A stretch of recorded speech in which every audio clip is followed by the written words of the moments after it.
Hello friends, ओम श्री गणेशाय नमः। जय श्री कृष्णा। आप सभी का स्वागत है आपके अपने यूट्यूब चैनल पर। फ्रेंड्स, आज हम आपको इस वीडियो में बताने जा रहे हैं मोक्षदा एकादशी, जिसे गीता एकादशी और गीता जयंती के नाम से भी जाना जाता है, कि पौराणिक व्रत कथा, पूजा विधि, शुभ मुहूर्त, महत्व, व्रत पारण का समय, नियम और मोक्षदा एकादशी पर किए जाने वाले अचूक उपायों के बारे में। फ्रेंड्स, वीडियो शुरू करने से पहले आपसे रिक्वेस्ट है, अगर आप हमारे चैनल पर नए हैं और आपने अभी तक चैनल को सब्सक्राइब नहीं किया है तो प्लीज़ सब्सक्राइब कीजिएगा चैनल को, साथ ही प्रेस कीजिएगा बेल आइकन को, जिससे नए वीडियो से रिलेटेड नोटिफिकेशन आपको तुरंत प्राप्त हो सके। और वीडियो पसंद आने पर वीडियो को लाइक और शेयर जरूर कीजिएगा, ताकि सभी भक्तों को इस वीडियो का लाभ प्राप्त हो सके। और कॉमेंट बॉक्स में जय श्री कृष्णा जरूर लिखिएगा। मार्गशीर्ष माह के शुक्ल पक्ष की एकादशी को मोक्षदा एकादशी के नाम से जाना जाता है और ये एकादशी मोक्ष प्रदायिनी और परम कल्याणकारी एकादशी मानी जाती है। शास्त्रों के अनुसार मोक्षदा एकादशी का महत्व बहुत अधिक बताया गया है। मोक्षदा एकादशी का व्रत रखने से मनुष्य के जीवन के सभी पापों का शमन होता है और उसे मोक्ष की प्राप्ति होती है। मोक्षदा एकादशी के दिन भगवान विष्णु की तुलसी की मंजरी, धूप, दीप से पूजा की जाती है। भगवान विष्णु की इस प्रकार पूजा करने से सभी सुखों की प्राप्ति होती है। मोक्षदा एकादशी का व्रत करने से मनुष्य को गंगा स्नान के समान फल प्राप्त होता है। इस व्रत को करने से पूर्वजों को भी मोक्ष की प्राप्ति होती है। इसी के साथ उनके लिए स्वर्ग के द्वार भी खुल जाते हैं। मोक्षदा एकादशी के दिन ही भगवान श्री कृष्ण के मुख से श्रीमद् भगवद गीता के वचन निकले थे। इसी कारण मोक्षदा एकादशी को गीता एकादशी के नाम से भी जाना जाता है। विष्णु पुराण के अनुसार मोक्षदा एकादशी का व्रत हिंदू वर्ष की अन्य 23 एकादशियों पर उपवास रखने के बराबर है। इस एकादशी का पुण्य पितरों को अर्पण करने से उन्हें मोक्ष की प्राप्ति होती है। वे नरक की यातनाओं से मुक्त होकर स्वर्गलोक को प्राप्त होते हैं। पद्म पुराण में वर्णित है कि भगवान श्री कृष्ण धर्मराज युधिष्ठिर को इस दिन का महत्व समझाते हैं। वे बताते हैं कि ये मोक्षदा एकादशी बहुत ही पुण्य फलों वाली है। इस दिन सच्चे मन से पूजा आराधना करने से व्यक्ति के सभी पापों का नाश हो जाता है। इसके अलावा यह भी जिक्र मिलता है कि इसी दिन भगवान श्री कृष्ण ने अर्जुन को गीता का उपदेश दिया था। जब द्वापर युग से महाभारत के युद्ध के दौरान अर्जुन अपनी सगे संबंधियों पर बाण चलाने से घबराने लगे, तब श्री कृष्ण ने जीवन, आत्मा और कर्तव्य के बारे में विस्तार से समझाया। इसलिए इस दिन को गीता जयंती के नाम से भी जानते हैं। फ्रेंड्स, अब आइए जानते हैं साल 2024 की मोक्षदा एकादशी और गीता जयंती की शुभ मुहूर्त के बारे में। हिंदू पंचांग के अनुसार साल 2024 में मोक्षदा एकादशी और गीता जयंती 11 दिसंबर 2024 बुधवार के दिन है। इस साल गीता जयंती की 5161वीं वर्षगांठ मनाई जाएगी। मार्गशीर्ष शुक्ल एकादशी तिथि प्रारंभ होगी 11 दिसंबर 2024 को प्रातःकाल 3:42 पर और मार्गशीर्ष शुक्ल एकादशी तिथि का समापन होगा 12 दिसंबर 2024 को प्रातःकाल 1:02 पर। व्रत पारण का समय रहेगा 12 दिसंबर 2024 को सुबह 7:07 से सुबह 9:12 तक और हरिवासर समाप्ति का समय रहेगा 12 दिसंबर 2024 को रात्रि 10:26 पर। इस दिन रवि योग का शुभ संयोग भी बन रहा है। रवि योग का प्रारंभ होगा सुबह 7:06 से सुबह 11:48 तक। इस दिन सूर्योदय का समय रहेगा सुबह 7:04 पर और सूर्यास्त का समय रहेगा शाम 5:25 पर। चंद्रोदय का समय रहेगा दोपहर 2:05 पर और चंद्रास्त का समय रहेगा रात्रि 3:33 पर। ब्रह्म मुहूर्त रहेगा सुबह 5:15 से सुबह 6:09 तक और विजय मुहूर्त रहेगा दोपहर 1:58 से दोपहर 2:39 तक और गोधूली पूजा का मुहूर्त रहेगा शाम 5:22 से शाम 5:50 तक। इस साल मोक्षदा एकादशी और गीता जयंती पर कई बार दुर्लभ संयोग भी बन रहे हैं। सर्वप्रथम वरयान योग का निर्माण हो रहा है। इसके साथ ही रवि योग का शुभ संयोग भी बन रहा है। इस योगों में जगत के पालनहार भगवान श्री कृष्ण जी की पूजा करने से साधक की हर मनोकामना पूरी होगी। साथ ही घर में सुख, समृद्धि और खुशियों का आगमन होगा। फ्रेंड्स, अब आप हमारे चैनल के मेंबर भी बन सकते हैं। आप हमारे चैनल पर ज्वाइन बटन को दबाकर हमारे मेंबर बन सकते हैं। हम अपने मेंबर्स के कमेंट्स को टॉप प्रायोरिटी पर रख के उनका रिप्लाई करेंगे। तक। फ्रेंड्स, अब आइए जानते हैं मोक्षदा एकादशी की पूजन विधि के बारे में। इस दिन सुबह उठकर स्नान करने के बाद स्वच्छ वस्त्र धारण कर भगवान श्री कृष्ण का स्मरण करते हुए पूरे घर में गंगा जल छिड़की। पूजन सामग्री में तुलसी की मंजरी, धूप, दीप, फल, फूल, रोली, कुमकुम, चंदन, अक्षत और पंचामृत रखें। विघ्नहर्ता भगवान गणेश, भगवान श्री कृष्ण और महर्षि वेद व्यास की मूर्ति या तस्वीर सामने रखी। श्रीमद् भगवद गीता की पुस्तक भी रखे। सबसे पहले भगवान गणेश जी का पूजन करें। इसके बाद विष्णु जी को धूप दीप दिखाकर रोली और अक्षत चढ़ाएं और तुलसी की मंजरी अर्पित करें। पूजा पाठ करने के बाद व्रत कथा सुननी चाहिए। इसके बाद आरती कर प्रसाद बांटें। व्रत एकादशी के अगले दिन सूर्योदय के बाद ही खोलना चाहिए।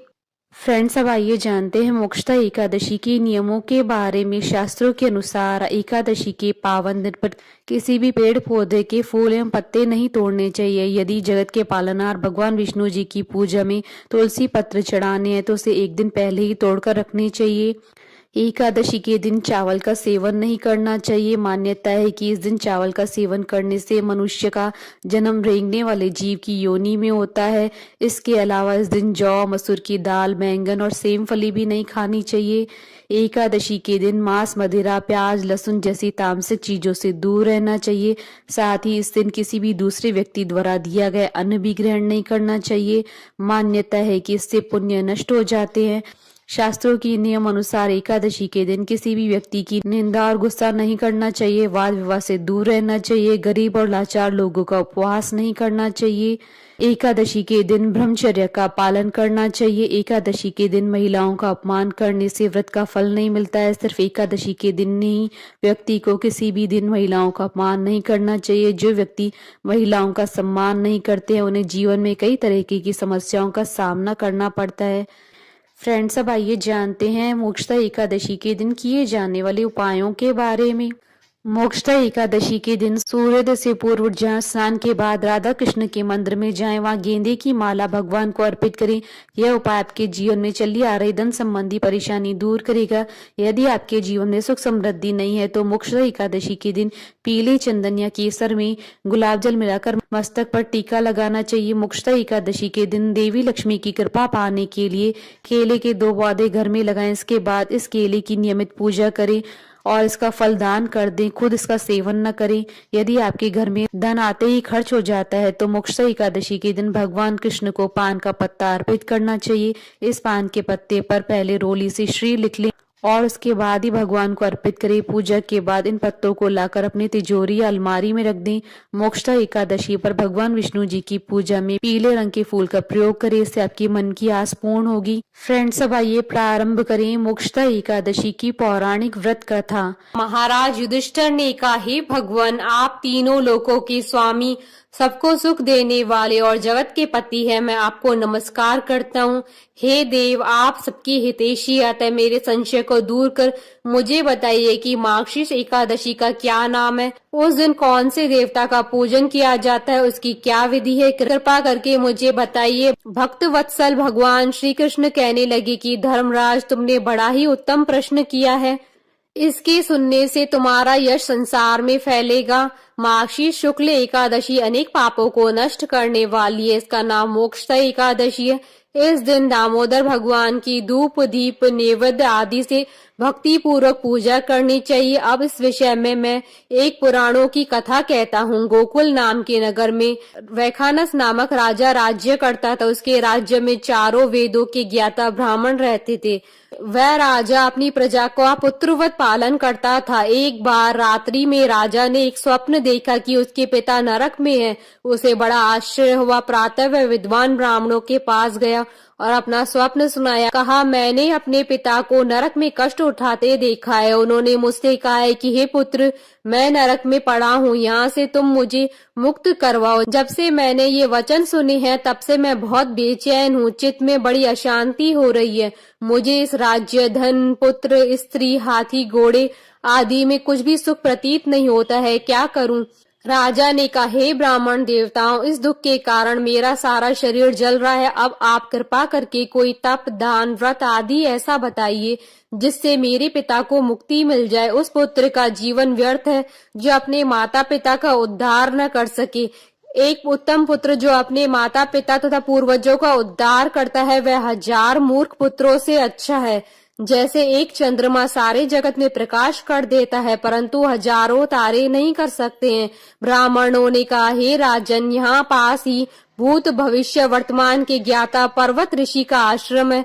आपकी समस्या का हल वे जरूर करेंगे। ऐसा सुनकर राजा मुनि के आश्रम पर गया। उस आश्रम में अनेक शांत चित्त योगी और मुनि तपस्या कर रहे थे। उसी जगह पर्वत मुनि बैठे थे। राजा ने मुनि को साष्टांग दंडवत प्रणाम किया। मुनि ने राजा से सांगोपांग कुशल पूछी। राजा ने कहा कि महाराज, आपकी कृपा से मेरे राज्य में सब कुशल है, लेकिन अकस्मात मेरे चित्त में अत्यंत अशांति होने लगी है। ऐसा सुनकर पर्वत मुनि ने आंखें बंद की और भूत विचारने लगे। फिर बोले, हे राजन, मैंने योग के बल से तुम्हारे पिता के कुकर्मों का जान लिया है। उन्होंने पूर्व जन्म में कामातुर होकर एक पत्नी को रति दी, किंतु सौत के कहने पर दूसरी पत्नी को ऋतुदान मांगने पर भी नहीं दिया। उसी पाप कर्म के कारण तुम्हारे पिता को नरक में जाना पड़ा। तब राजा ने कहा, इसका कोई उपाय बताइए। मुनि बोले, हे राजन, आप मार्गशीर्ष एकादशी का उपवास करें और उस उपवास के पुण्य को अपने पिता को संकल्प कर दे। इसके प्रभाव से आपके पिता की अवश्य नरक से मुक्ति होगी। मुनि की ये वचन सुनकर राजा महल में आया और मुनि के कहने अनुसार कुटुंब सहित मोक्षदा एकादशी का व्रत किया। इसके उपवास का पुण्य उसने अपने पिता को अर्पण कर दिया। इसके प्रभाव से उसके पिता को मुक्ति मिल गई और स्वर्ग में जाते हुए वह पुत्र से कहने लगी, हे पुत्र, तेरा कल्याण हो। यह कहकर वह स्वर्ग चले गए। मार्गशीर्ष मास की शुक्ल पक्ष की मोक्षदा एकादशी का जो व्रत करते हैं उसके समस्त पाप नष्ट हो जाते हैं। इस व्रत से बढ़कर मोक्ष देने वाला और कोई व्रत नहीं है। इस कथा को पढ़ने या सुनने से वाजपेयी यज्ञ का फल मिलता है। यह व्रत मोक्ष देने वाला है तथा चिंतामणि के समान सब कामनाएं पूर्ण करने वाला है। बोलिए भगवान विष्णु जी की जय, सनातन धर्म की जय। हमारे साथ इस वीडियो में अंत तक बने रहने के लिए आपका धन्यवाद। ओम श्री गणेशाय नमः। जय श्री कृष्ण।